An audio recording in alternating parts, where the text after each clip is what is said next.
Église, Seigneur, de ce quartier, Jésus, de cette commune, Seigneur, que des familles soient bénies, que des familles soient bénies, au nom de Jésus, au nom de Jésus. Je te demande, Seigneur, de bénir le président de la République, bénir les institutions de notre pays, bénir la population congolaise et change le Congo, change le Congo, change le Congo, change le Congo, change le Congo, change le Congo, au nom de Jésus, au nom de Jésus. Je demande, Seigneur, la prospérité de ce pays, la prospérité de cette nation, au nom de Jésus. Et Père éternel, je prie pour la paix à l'Est, je prie pour la paix à l'Est, je prie pour la sécurité de toutes nos frontières, Seigneur.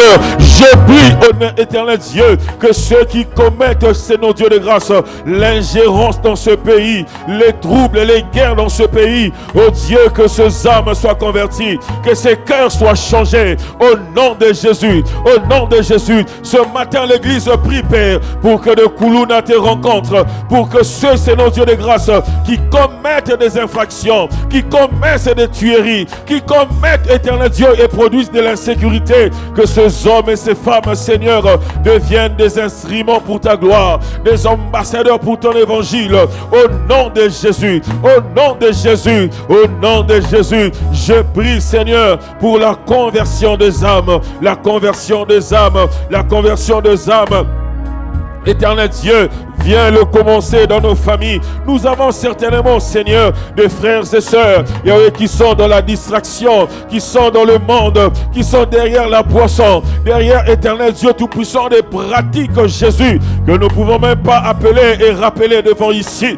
Nous prions, Seigneur, que ces frères, Jésus, et ces sœurs se convertissent au nom de Jésus.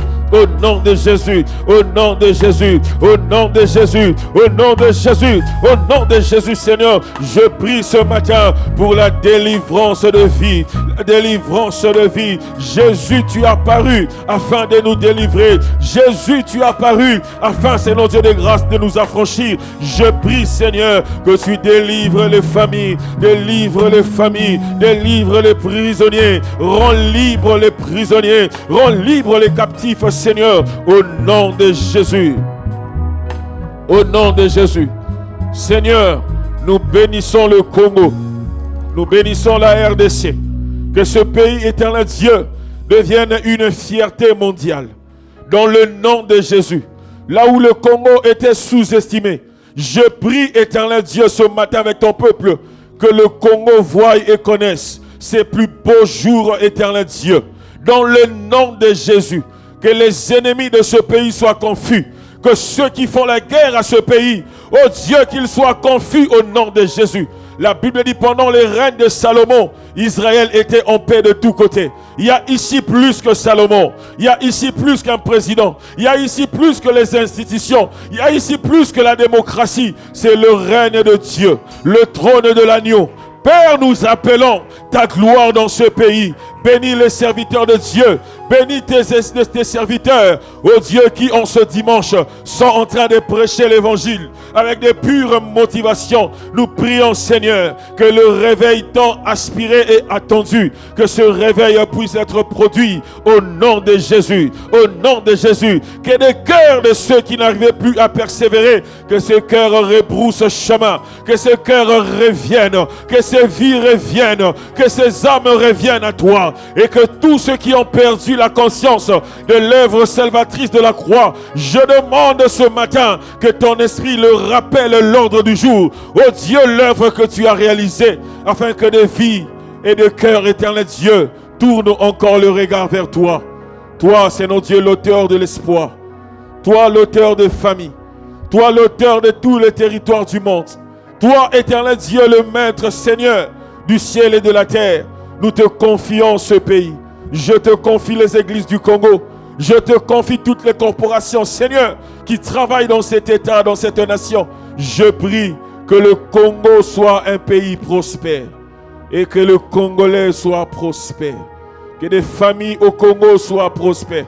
Seigneur, qu'il n'y ait plus de différence entre un Américain, un Français, un Allemand, un Chinois et un Congolais. Seigneur, si eux, éternel Dieu, vivent longtemps parce qu'ils ont de belles institutions, Et ils ont, selon Dieu de grâce, des infrastructures qui peuvent leur permettre de vivre longtemps. Nous appelons ces choses au Congo. Au nom de Jésus. Au nom de Jésus.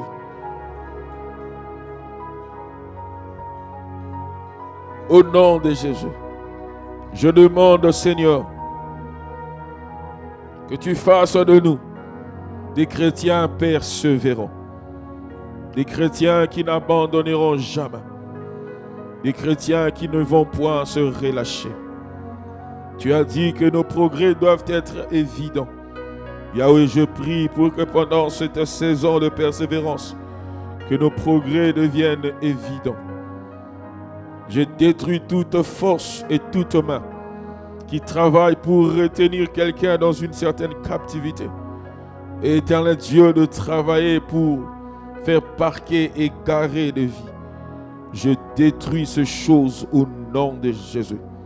Père, je prie pour que chacun d'entre nous ait le courage et la force de continuer, de persévérer et de ne point se relâcher. Au nom de Jésus-Christ, bénis cette parole ou un mois par ton esprit et que, Seigneur Dieu, cela contribue et participe à cet édifice que tu as commencé à ériger depuis le premier jour. Au nom de Jésus-Christ. Amen.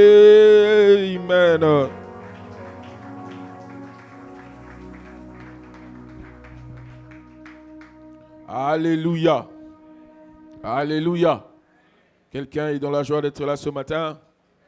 Wow, ça fait longtemps. Est-ce que tu peux acclamer le Seigneur pour toi-même?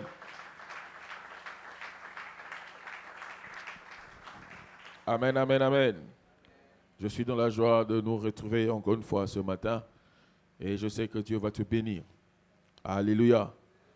J'ai profité de répondre aux invitations qui m'attendaient de l'autre côté, mais aussi de me reposer pendant une semaine. Amen, amen.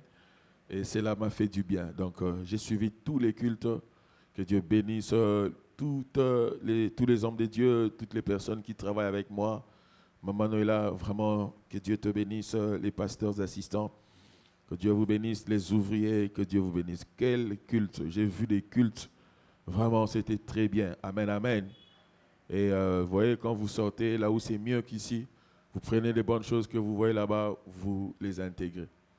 Et quand j'ai prié, Dieu m'a dit, pourquoi on n'achète pas un écran? Pourquoi on ne fait pas ceci? Donc, on n'a pas de problème. Amen. Donc, on n'a pas de problème. Il y a des solutions. Alléluia. Ouais. Parce que j'ai remarqué que beaucoup de gens pensent que nous devons arrêter lorsqu'on a déjà fait avec Dieu de grandes choses. Dis à ton voisin, on ne va pas s'arrêter.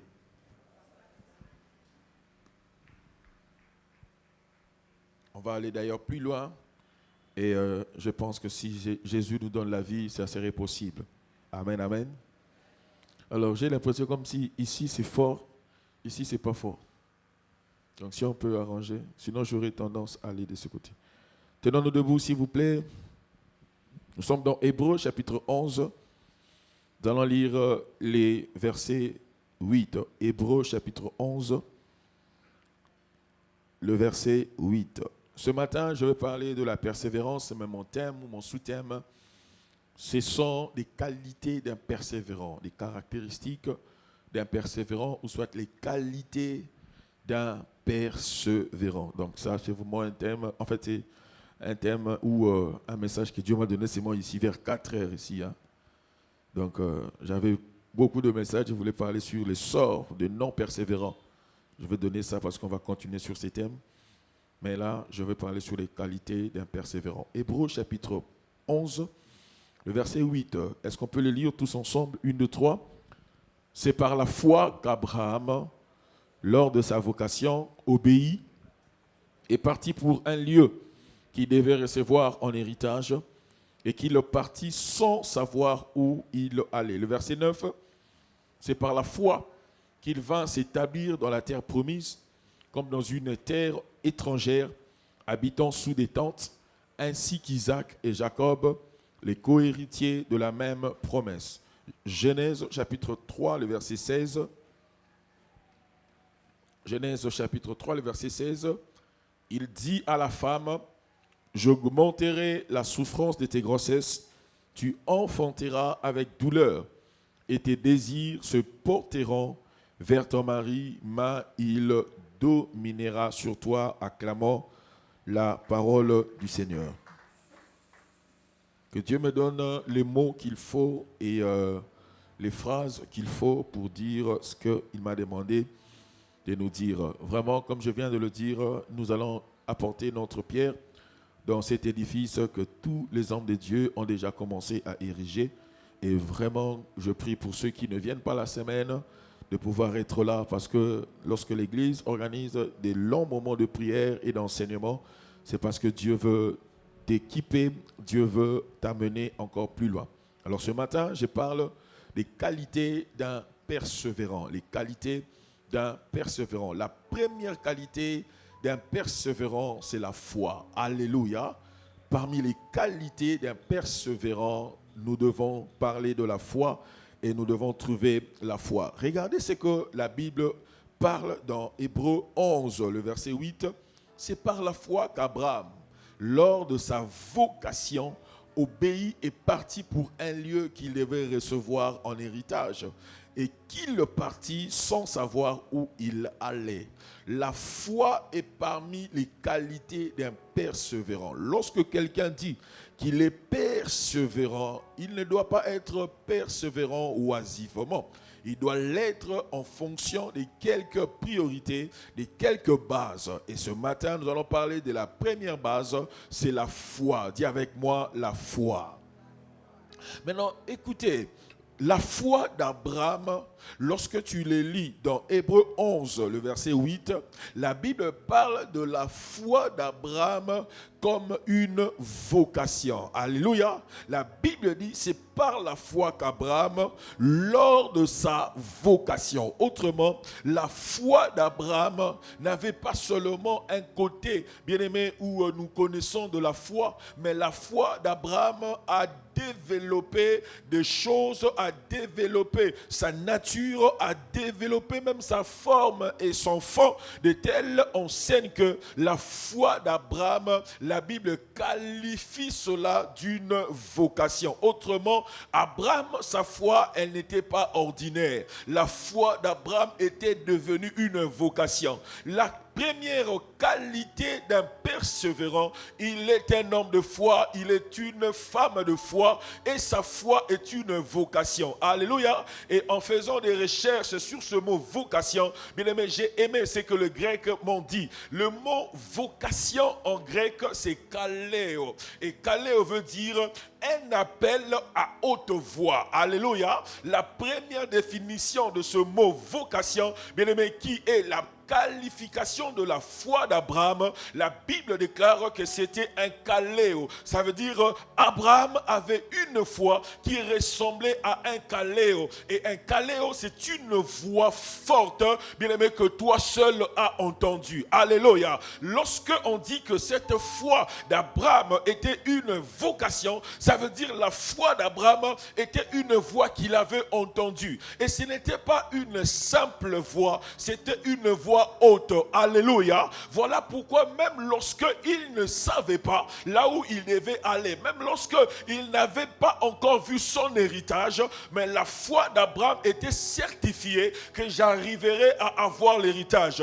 Même si je ne sais pas où je vais, où bien aimé je suis en train d'y aller, le problème n'était pas celui-là. Le problème n'est pas de savoir où j'y vais pour me rassurer que je ne veux pas me perdre. Le problème c'est que la foi d'Abraham était un kaléo. La foi d'Abraham était une vocation. Et dans la vocation, la première appréhension ou définition, bien aimé, de la vocation est un kaléo. Et le kaléo est une voix forte premièrement. Alléluia. Une voix forte qui retentit dans mon intérieur. Alléluia. Cette voix forte, si je suis avec beaucoup de gens, peut-être certains l'entendront et d'autres pas. Mais moi, je suis parmi ceux qui ont entendu la voix de quelqu'un qui m'a dit d'y aller. La voix de quelqu'un qui a besoin de me déplacer de ma patrie, de la maison de mon père, du milieu dans lequel je suis habitué, j'ai grandi. Mais il y a une voix que j'ai entendue. Et cette voix m'oblige de commencer à aller vers l'inconnu. Même si c'est inconnu, le problème c'est que j'ai la certitude, il y a une voix qui m'a convaincu qu'il est avec moi, qu'elle est avec moi. Alléluia. Les hommes qui persévèrent, ce sont des hommes de foi. Et leur foi opère dans la dimension d'une vocation. Ça veut dire une voix intérieure, une conviction intérieure. Je n'ai pas besoin d'avoir les opinions, je n'ai pas besoin d'avoir les encouragements des autres, parce que eux n'ont pas entendu la voix que moi j'ai entendue. Moi j'ai entendu une voix qui m'a parlé. Cette voix m'a dit, je dois me déplacer, je dois commencer la marche, je dois quitter le monde, je dois aller vers Jésus, je dois quitter le problème, je dois aller vers la solution, je dois quitter la terre, je dois aller vers l'éternité. Donne-moi un meilleur amen. La foi comme vocation, c'est aussi, bien-aimé de le Seigneur, une sommation. Ça veut dire, lorsque la Bible dit que par la foi, Abraham, lors de sa vocation, la deuxième définition de cette vocation, c'est une sommation. Ça veut dire ceci, ce qui se passa entre Dieu et Abraham, ce n'est pas ce n'était pas un dialogue, voilà. Dieu, lorsqu'il est venu vers Abraham, Dieu était venu avec une sommation. Ça veut dire, Dieu est venu imposer à Abraham sa volonté. Alléluia. Dieu n'est pas venu discuter avec Abraham. C'est que tu dis, moi aussi je dis, je réplique. Ici ce n'est pas Habakkuk, oh, je resterai à ma place pour entendre ou voir ce que l'Éternel me dira. Ici ce n'est pas le truc d'Habakkuk. Ici c'est que la voix que tu as entendue, bien-aimé, te donne une sommation. Alléluia. C'est comme si Dieu vient, il débarque dans ta vie. Il ne vient pas pour négocier. Ce n'est pas d'abord un accord. C'est une imposition. Lorsque quelqu'un veut être persévérant, il doit avoir la révélation de la voix de Dieu qui lui impose de continuer. Alléluia. Si tu n'as pas le niveau de dire, j'ai entendu une voix qui m'a sommé, qui m'a grimacé, voilà. Ça veut dire, il y a des gens qui, lorsque même tout ne marche pas, parce que ici, Abraham est dans sa phase d'initiation. Abraham est dans sa phase introductive. L'histoire de Dieu avec Abraham veut à peine commencer. Mais regardez, Dieu commence cette relation en s'imposant pour dire à Abraham, Abraham, même si tu ne sais pas où tu vas, je n'ai pas besoin que tu saches où tu vas. J'ai besoin que tu obéisses d'abord. Alléluia. J'ai besoin que tu obéisses d'abord.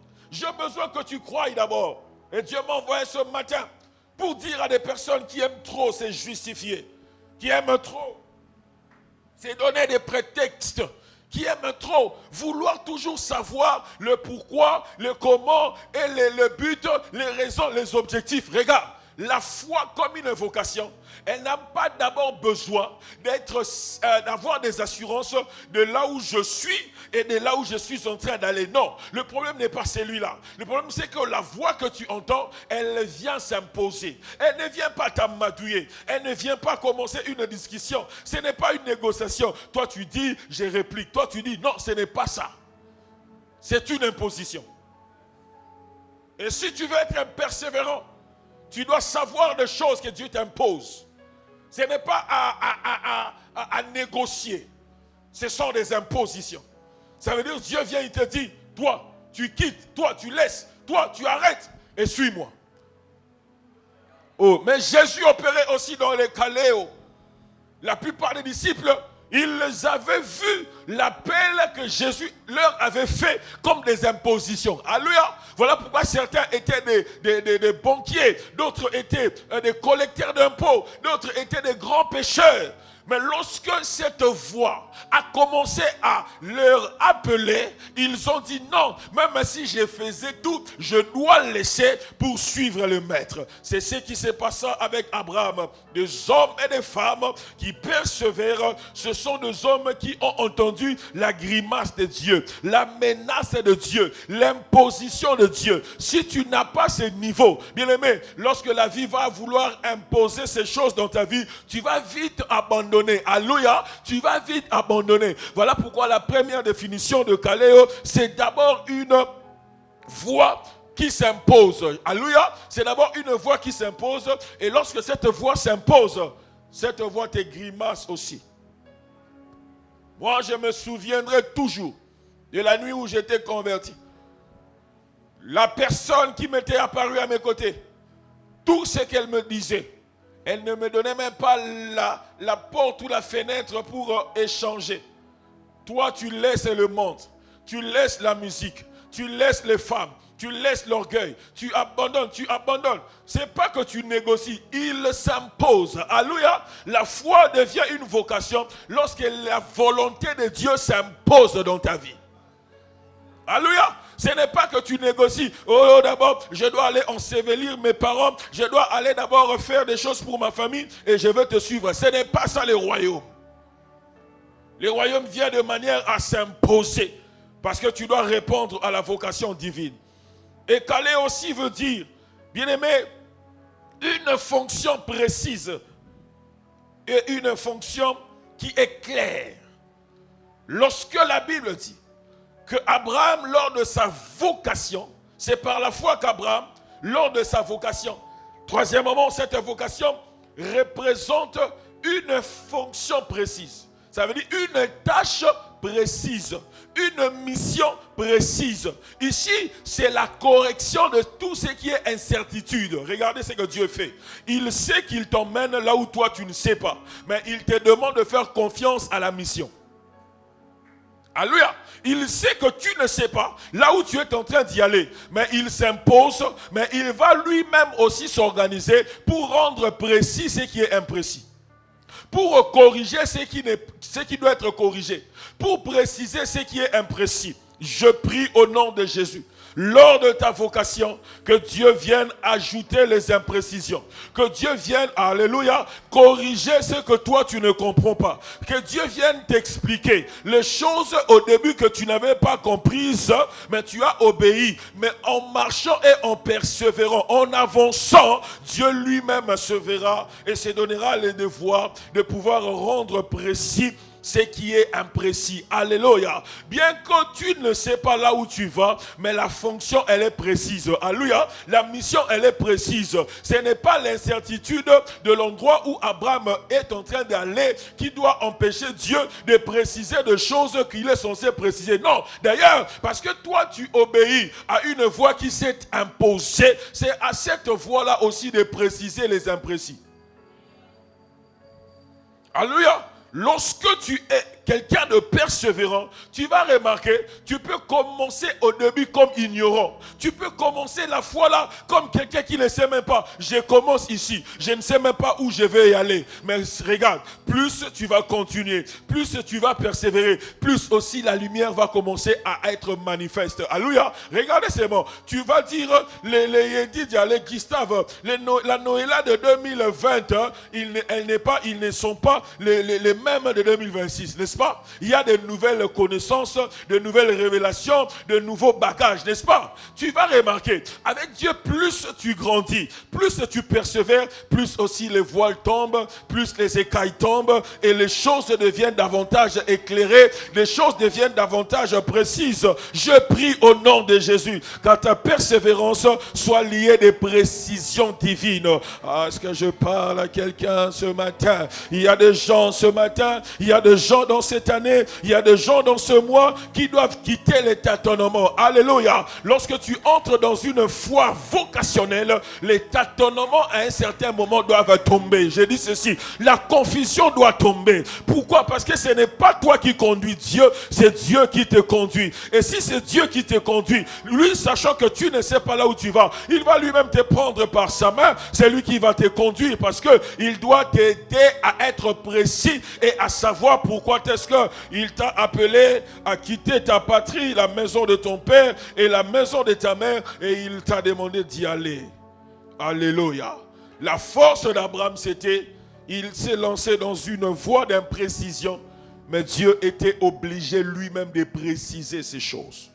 Dieu était lui-même obligé de fixer des choses. Ça, c'est une voie, c'est une foi, bien-aimé, qui se manifeste que lorsque on entend la voix de Dieu et cette voix s'impose dans ta vie, Cette voix vient sommer ta vie, menacer ta vie, mais c'est cette voix-là aussi qui précisera de choses. Selon la portée biblique, l'appel de Dieu n'est pas une simple suggestion de politesse, mais c'est une convocation irrésistible qui requiert de ta part une réponse active de foi. Alléluia. Dieu n'a pas besoin que tu lui montres tes formules de politesse, mais Dieu vient seulement et te dit, petit, je m'impose. Tu veux persévérer, laisse Dieu s'imposer dans ta vie. Je dis ceci, tu veux aller loin avec Dieu, ne négocie pas. S'il te dit, obéis. Si, lorsqu'il te dit des choses, tu n'obéis pas, il va te laisser tâtonner. Voilà pourquoi ceux qui abandonnent, ils abandonnent pourquoi? Parce qu'ils n'entrent pas dans la vocation. Ils déclarent la foi, ils confessent la foi, mais ils n'entrent pas dans la vocation. Lorsque tu comprends que la foi doit m'inviter dans la vocation, tu vas laisser Dieu conduire les choses. Aïe, aïe, aïe, aïe, aïe, aïe. Tu dois laisser Dieu te diriger. Tu dois dire à Dieu, moi je ne sais pas là où je vais. Je ne sais même pas la récompense. Alléluia. La Bible parle de cet héritage que Abraham a reçu. Et cet héritage, il a légué à Isaac, il a légué à Jacob. Mais regardez, c'était d'abord au départ une imprécision. Alléluia. Je suis tenté de dire ceci à quelqu'un. Des fois, c'est que toi, tu veux que Dieu précise aujourd'hui. Dans son calendrier, il a prévu de préciser ça en 2030. Mais pourquoi il ne le fait pas aujourd'hui? Parce qu'il doit savoir qu'il est en train de traiter avec un homme qui le fait confiance. Avec un homme qui sait que celui qui a parlé à mes oreilles et qui m'a sommé, c'est celui-là qui sera responsable de tout ce qui va arriver. Voilà pourquoi la fidélité de Dieu n'est pas forcément un élément du présent. La fidélité de Dieu est un paquet que tu vas rencontrer, est une bénédiction. J'ai dit ceci, la fidélité de Dieu, c'est quelque chose qui a trait avec le temps. Mais le temps là, c'est quoi? Le temps là commence au moment où tu as laissé Dieu s'imposer dans ta vie. Tu as laissé Dieu transformer des choses dans ta vie. Tu as déclaré oui, tu crois, mais il te dit oui, je sais que tu crois, mais parce que tu crois, viens maintenant faire de cette foi une vocation. Dans la vocation, toi-même tu lâches la prise. C'est Dieu qui devient bien-aimé, le maître. C'est Dieu qui devient le conducteur. C'est Dieu qui devient le chauffeur. Et si tu veux persévérer, laisse Dieu faire les choses. Dis ça à ton voisin. Si tu veux persévérer, laisse Dieu faire les choses. Alléluia. Donc la foi d'Abraham était une destination. La foi d'Abraham, bien-aimé, n'était pas un arrêt volontaire. Lorsque la Bible dit que c'était une foi et lors de sa vocation, c'est par la foi, Abraham, lors de sa vocation, autrement la Bible veut dire, cette foi était une destination, mais cette foi n'était pas un arrêt volontaire. C'est différent. Alléluia. Croire, c'est bien. Mais lorsque tu crois, élève les standards de ta foi. Alléluia. Ne crois pas seulement. Dis à Dieu, je crois parce que je sais que tu m'as destiné à quelque chose. Tu m'as destiné à un endroit. Je suis là. J'ai commencé cette histoire avec toi. Mais je sais que je dois te faire confiance parce que tu connais la destination. En soi, regarde. Lorsque la Bible dit que c'est par la foi, Abraham, lors de sa vocation. Autrement, la foi là, c'est une foi qui a obligé Abraham à accepter la destination finale. Si je ne connais pas la fin, lui qui m'a appelé, il connaît la fin. Si je ne vois pas clair, lui qui m'a appelé, c'est lui qui va faire en sorte que les choses deviennent claires. Si je ne comprends pas le présent, mais je dis que j'ai Dieu, je dois faire confiance à Dieu. Au lieu que je m'arrête, mais je dois faire quoi? Continuer. Pourquoi? C'est une destination. Je dis ceci, c'est une destination. Ce n'est pas seulement un arrêt. D'ailleurs, la foi n'est pas quelque chose que tu dois mélanger avec tes parkings, avec des arrêts. Si par moment tu vas tomber, tu vas bien aimer te ralentir, tu connaîtras les hauts et les bas. Peut-être c'est parce que Dieu veut t'enseigner. Mais toi, décide-toi d'y arriver. Alléluia. La foi était une destination, mais la foi n'était pas un arrêt volontaire. Je prie au nom de Jésus. Il y a des gens au milieu de nous. Toi, ton combat de la vie, ce n'est pas le péché. Toi, ton combat, c'est arrêter. Là, je sens que je suis en train de prophétiser. Ça veut dire, toi, tout tourne tout autour de cette voix que tu entends qui te dit, arrête-toi. ne continue pas. Ces choses-là, ce sont du mensonge. Ces choses-là, c'est pas vrai. Ces choses-là, tu penses que c'est que les pasteurs te disent, c'est que le pasteur te dise, c'est que la Bible dit. Est-ce que tu penses que c'est vrai? Et plus tu entends cette voix, tu es persuadé de ne plus continuer. Bien aimé, ça c'est le plus grand combat. Ça c'est la plus grande bataille. Pourquoi? Satan sait qu'il veut te dévier de la meilleure destination de ta vie. Les meilleurs endroits de ta vie, le meilleur héritage de ta vie. Et il ne viendra pas avec les femmes, parce qu'il sait que les femmes, tu sais, avec elles, c'est l'impudicité, n'est-ce pas? Il ne viendra pas avec des choses que toi, tu sais que c'est le mal. Mais il vient aussi, lui, en forme d'une voix qui te dit, prends seulement la bière là, non? Danse seulement la musique là, non? Fais seulement ceci. Il commence à faire de toi quelqu'un qui, dans le secret, tu commences à être satisfait de choses auxquelles autrefois tu n'y étais pas satisfait. Et lorsque je priais, Dieu m'a dit, ça c'est un esprit des arrêts volontaires. Ça veut dire, toi-même tu décides de t'arrêter. Au lieu de décider d'avancer, parce que avancer c'est la destination, arrêter c'est la mort. Mais le diable ne va pas te dire ça. Il vient maintenant, il te trompe, il te dit des choses et il sait que le but pour lequel il dit ces choses-là, c'est pour te pousser à t'arrêter. Si tu es là, tu sens que les arrêts commencent à se manifester. Dis à Dieu, sors-moi de cette situation. Je sens que je suis en train de dire quelque chose à quelqu'un. Tu as commencé bien, mais pourquoi tu veux t'arrêter? Tu as commencé en esprit. Et aujourd'hui, qu'en est-il de l'esprit?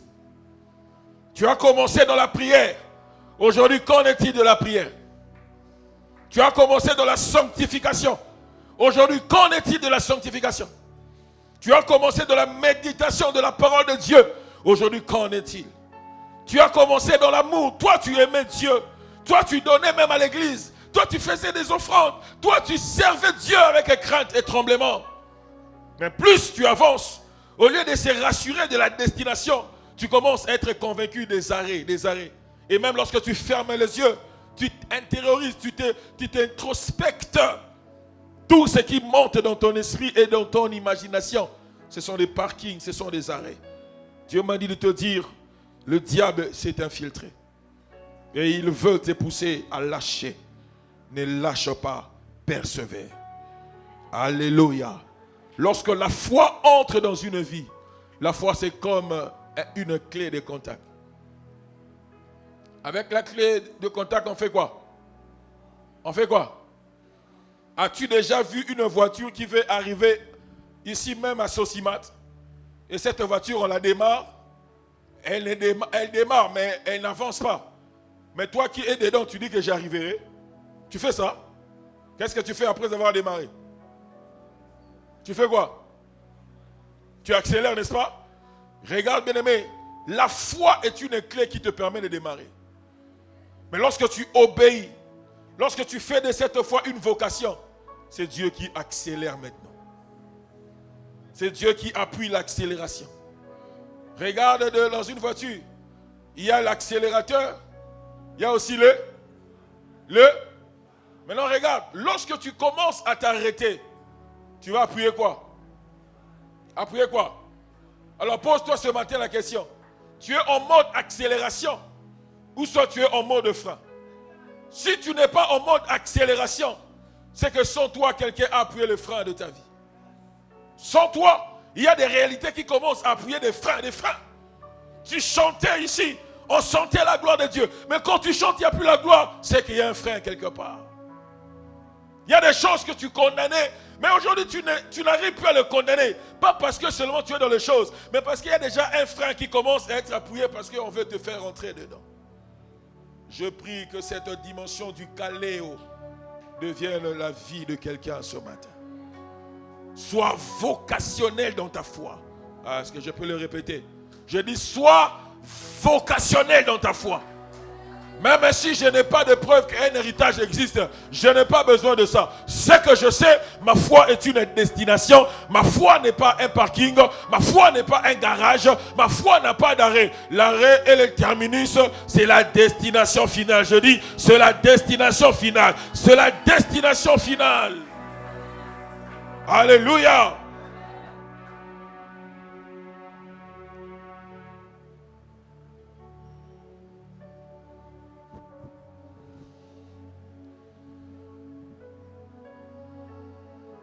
La deuxième chose, ou la deuxième qualité d'un persévérant, c'est la passion. Il y a avec moi la passion. Un persévérant n'est pas seulement celui qui croit, mais un persévérant, c'est un passionné. C'est un passionné. Mike Murdock a dit que l'amour, non, il a dit la preuve de l'amour, c'est une passion que tu déploies pour faire plaisir à Dieu. L'amour contient la passion. Mais la passion est dans l'amour les déploiements de ce que l'amour est en train de te pousser à faire. La passion est un élément de l'amour. Mais la passion est l'amour qui s'exprime. L'amour qui se déploie. Et cet amour, bibliquement parlant, comme passion bien sûr, il ne se déploie pas n'importe comment.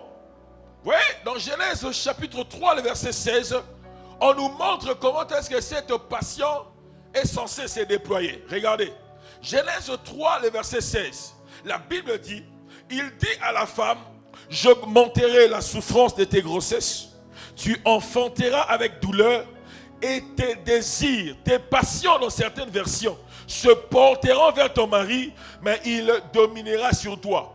Regardez ce qu'il y a ici.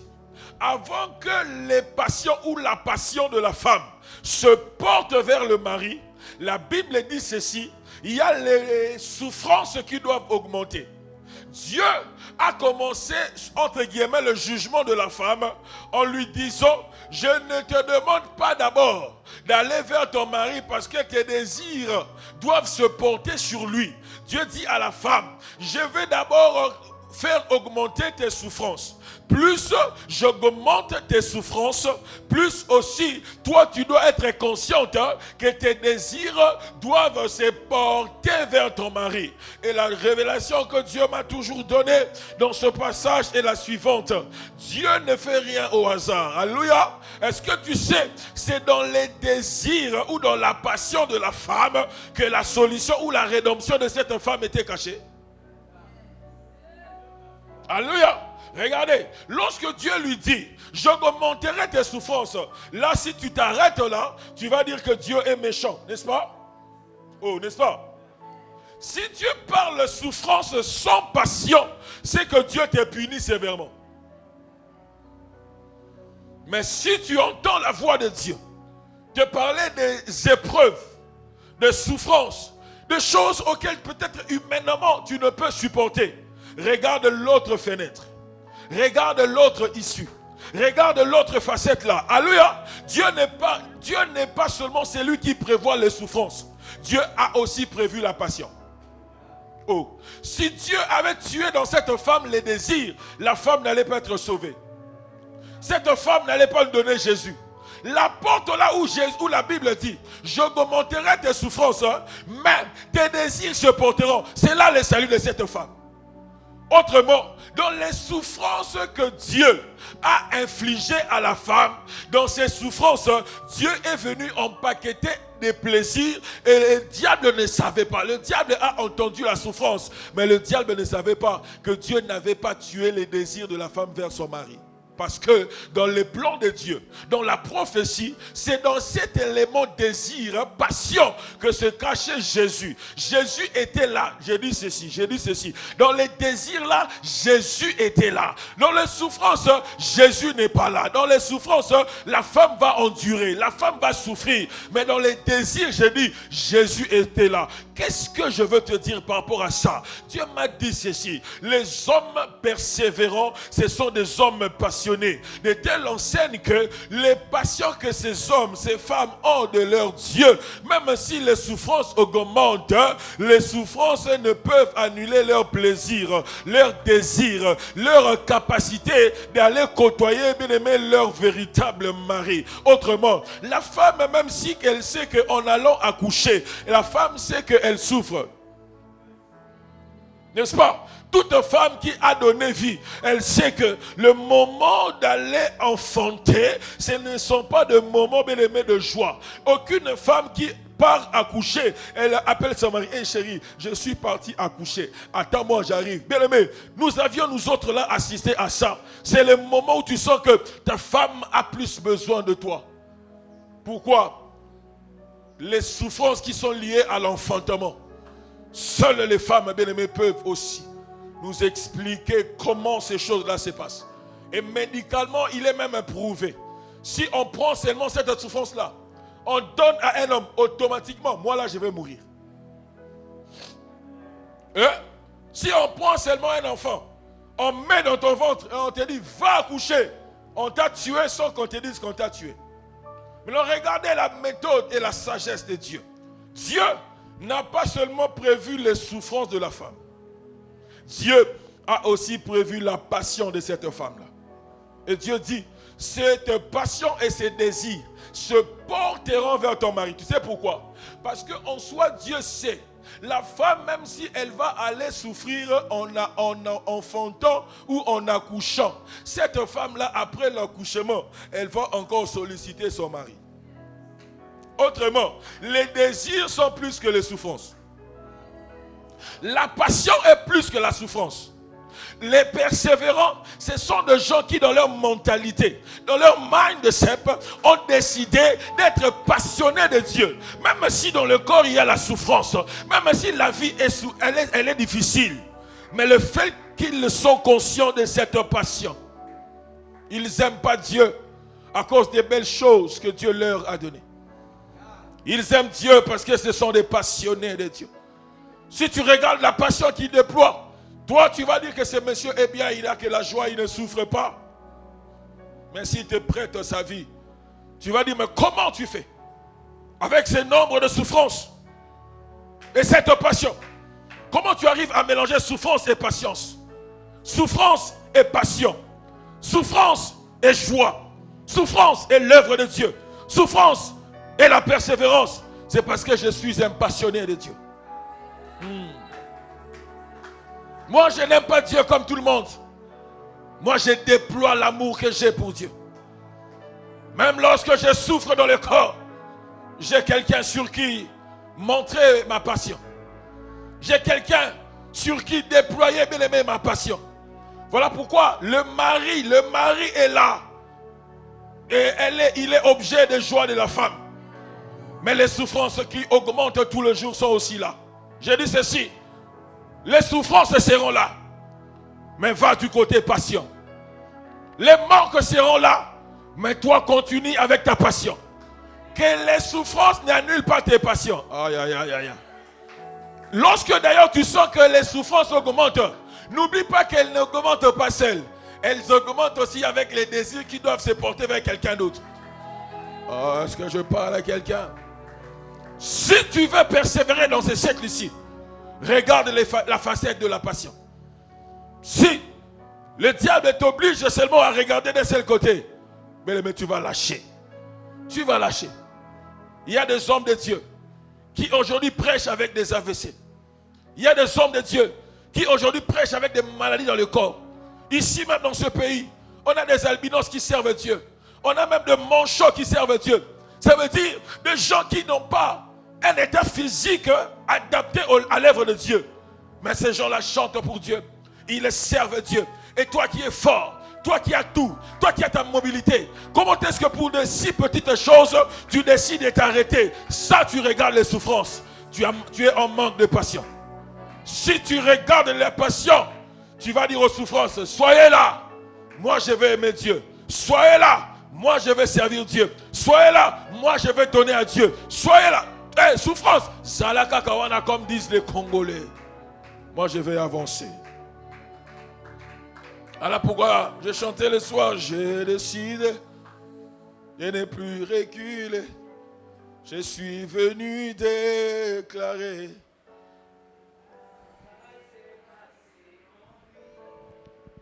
Les choses ont changé. Ma vie à Christ. Je décide. Faut décider d'avancer. Pourquoi? La passion te décide. La passion te pousse à avancer. Même si tu sens que ça fait mal. Oui, aille mal. Dieu a prévu ça. Dieu a prévu ça. Ce n'est pas une malédiction d'abord, c'est une prévision de Dieu. Mais décide-toi d'avancer. Et pour que tu avances, il faut regarder les désirs. Et quand j'ai lu ce passage, vous savez que ce passage, ça m'a rappelé un autre dans les évangiles. La passion que Dieu donne à la femme, elle oblige que cette passion se portera vers ton mari. Cette passion, je l'ai aussi trouvée dans Matthieu 24, le verset 3. Je sais que tu sais que dans Matthieu 24, on parle plus des signes de temps de la fin. N'est-ce pas? Les signes qui viendront avant la fin des temps. Mais j'ai aussi trouvé beaucoup de similarités entre Matthieu 24 et Genèse 3,16. Ce qui est dit dans Genèse 3,16, le format est le même que ce que Jésus a dit sur le mont des Oliviers.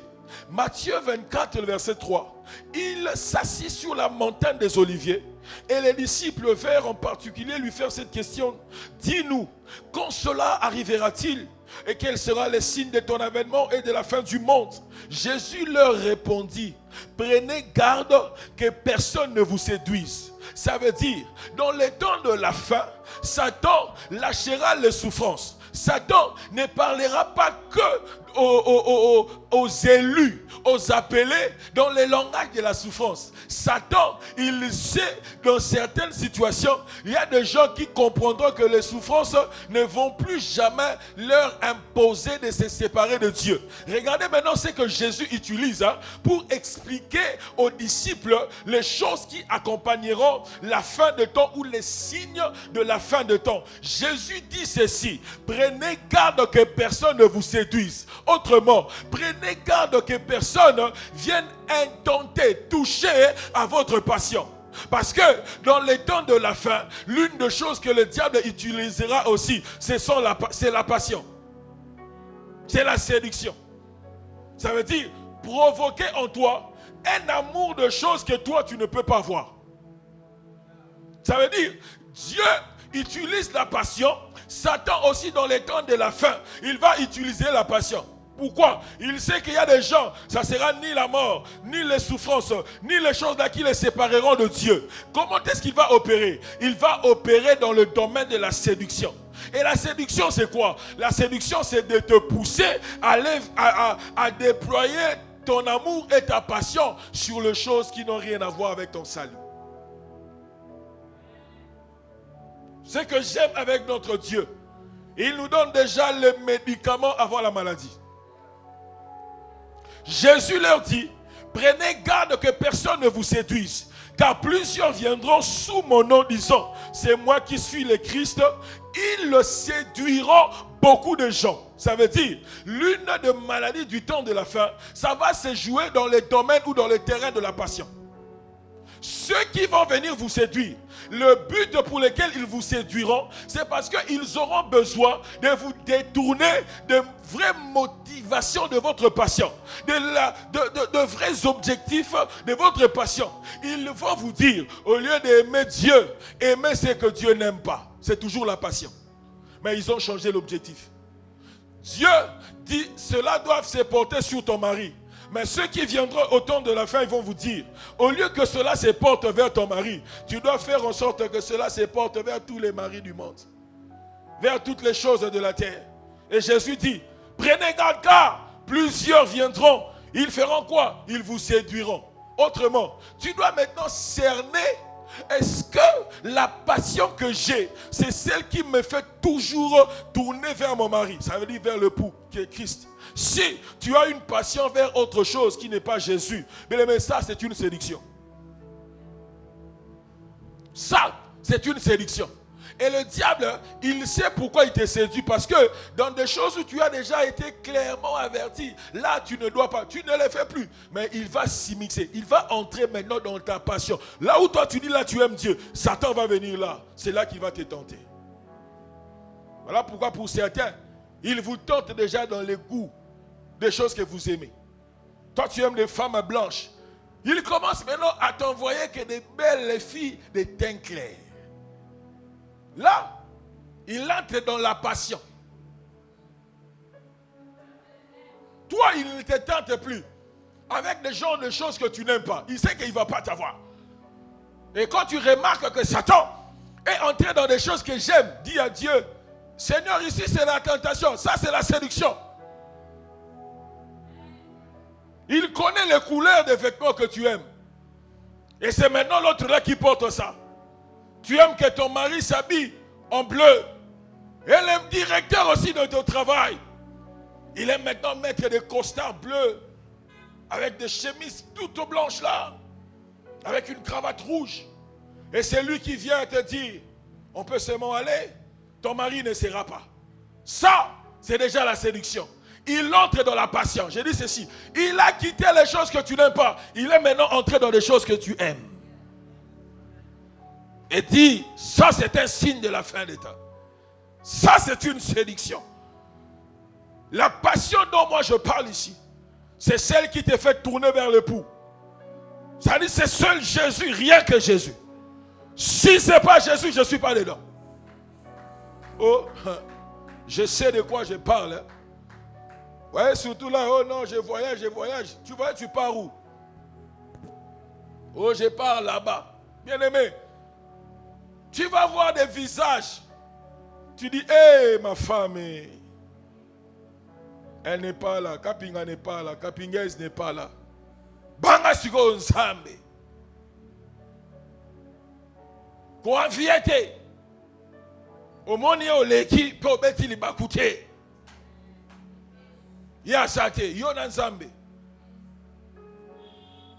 Quand tu es dans ça, n'oublie pas. Le diable ne sait pas seulement me tenter dans les souffrances. Le diable est un expert me tenter aussi dans la séduction. Il vient par les choses qu'il sait que j'aime. Mais c'est là que je dois savoir que ça, c'est un signe de la fin des temps. Il viendra me proposer des gens de mon temps. D'ailleurs, j'ai besoin de ça. Tu es pauvre, tu n'as rien. Et quelqu'un te dit, comme une amie m'a dit, Marc, quand il s'est séparé avec son mari, elle me dit, ah, pasteur, j'ai croisé quelqu'un de l'Est dans une boîte de nuit. Et sachant que je n'ai rien, il te dit, je te donne 10 000, on part avec toi. Pourquoi ces 10 000 est seulement venu le jour où je n'ai rien? C'est parce que Satan même sait que tu n'as rien. Alléluia. Ce n'est pas un hasard. Satan, il opère aussi dans la passion. Mais lui maintenant, il change ça de forme. C'est une séduction. Il te séduit en fonction de ton goût.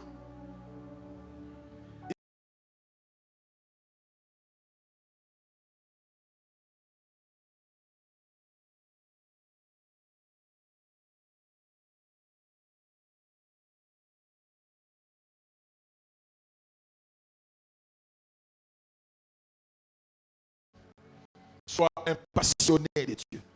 Des vrais persévérants, ils s'affectionnent davantage à Dieu. Et ils regardent tout ce qui est terrestre comme la boue. Parce qu'ils ont mieux à gagner que de perdre